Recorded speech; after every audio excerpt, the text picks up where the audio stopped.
जबरदस्ती से ज्ञान नहीं प्राप्त कर सकते। धन से आप सुख का सामान खरीद सकते हैं, परंतु सुख नहीं खरीद सकते। जानते हैं किस प्रकार से? जिस प्रकार से आजकल हम लगे हुए हैं, माया के पीछे भागते जा रहे हैं।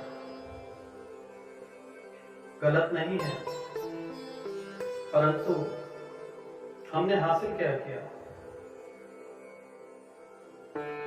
हम चाहते हैं कि हमारे जीवन में सुख, शांति और समृद्धि आए, परंतु सुख, शांति, समृद्धि से लाखों कोसों दूर हम जा रहे हैं। जीवन धीरे धीरे नरक की ओर जाता जा रहा है। हम पैसे से खुशियां नहीं खरीद सकते, खुशियों का सामान खरीद सकते हैं। जोर जबरदस्ती से किसी का प्यार, किसी का ज्ञान नहीं प्राप्त कर सकते। एक बार एक नगर में एक संत आए। संत किसी का भी दुख देख नहीं पाते थे। उस गांव में एक धोबी गरीब था। उसकी पुत्री का विवाह नहीं धन के कारण हो पा रहा था। तो वह संत के पास गया और कहने लगा कि महाराज जी, कृपा करो, कन्यादान कर दो। बेटी की शादी के लिए पैसा नहीं है। संत जी ने कहा, जाओ बच्चा, एक पीतल का मटका ले आओ, इतना तो कर ही सकते हो। वह पीतल का मटका ले आए, संत जी को दिया और संत जी ने उसे सोने का बना दिया। अनेकों गरीब आदमी आते, गुरु जी की सेवा करते, संत जी की, और उनको मेवा मिलता रहा। यह बात उस नगर के राजा को पता चली कि हमारे नगर में एक संत आए हैं और वह संत बहुत ज्ञानी हैं, पीतल से सोना बना देते हैं। राजा बहुत घमंडी था। उसने सोचा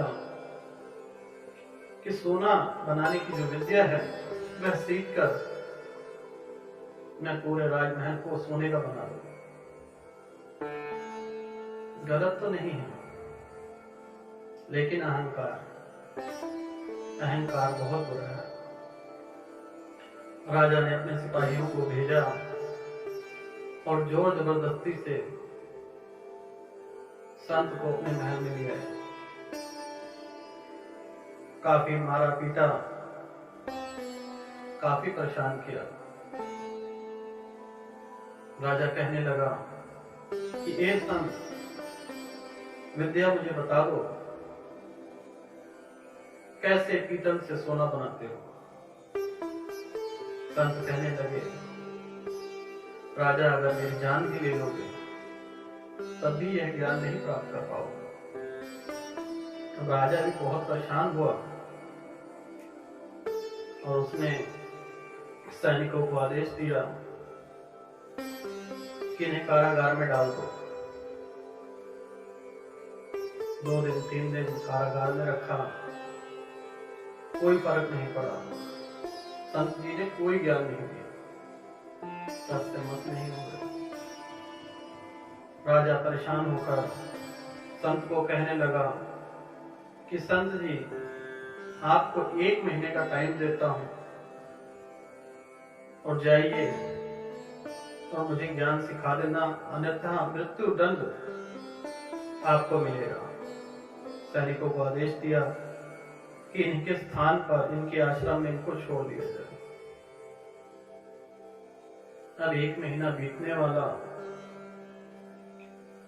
राजा बहुत परेशान कि संत जी आए नहीं और ज्ञान सिखाया नहीं। इस वजह से वह बहुत परेशान रहने लगे। एक दिन उन्होंने भेष बदला एक कुम्हार का। मैले कपड़े, और संत जी के चरणों में जाके गिर पड़े कि मैं बहुत निर्धन हूं, मैं आपकी सेवा करना चाहता हूं। कम से कम 10-12 दिन तक उनकी सेवा की, खूब सेवा की, खाना पीना, नहलाना धुलाना, उनके गंदे कपड़े धोना। गुरुजी बहुत प्रसन्न हुए।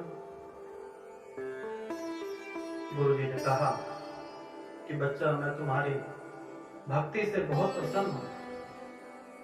इतनी सेवा आपने की है मेरी, शायद किसी दूसरे ने नहीं। मांगो, क्या मांगना चाहते हो? राजन ने कुम्हार का भेष रखा हुआ था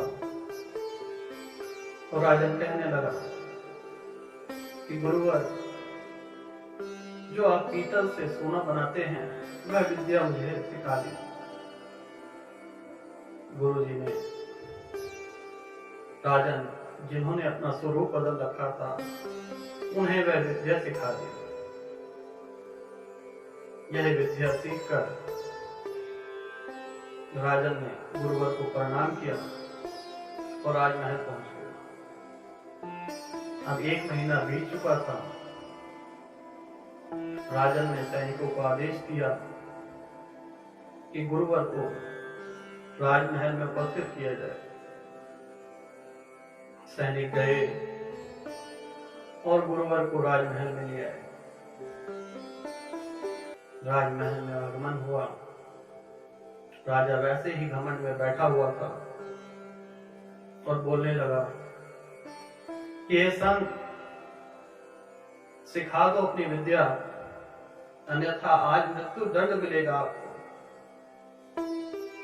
संत जी कहने लगे, चढ़ाना है तो सूली पे चढ़ा दो, परंतु वह विद्या नहीं मिलेगी। राजन घमंड में बोला, हे संत, जिस विद्या पे तू घमंड कर रहा है वह विद्या मैं कब की हासिल कर चुका हूं। तब गुरुवर बोले कि वह विद्या तुमने अपनी मेहनत से, अपने आप को समर्पण करके गुरु से प्राप्त की है, ना कि अहंकार से। अर्थात कि आपने गुरु को समर्पण किया, गुरु की सेवा की, तत्पश्चात उसका ज्ञान प्राप्त कर सकते हैं, किसी बल से नहीं। चाहे जितने भी बलशाली आप हों, परंतु गुरु का ज्ञान घमंड से, पैसों से नहीं खरीदा जा सकता। जो आप चंद पैसे गुरुवर को देते हैं वह आपको दिखाई देते हैं, लेकिन गुरुवर आपको कितना दे जाते हैं यह उनके जाने के बाद आपको पता चलता है।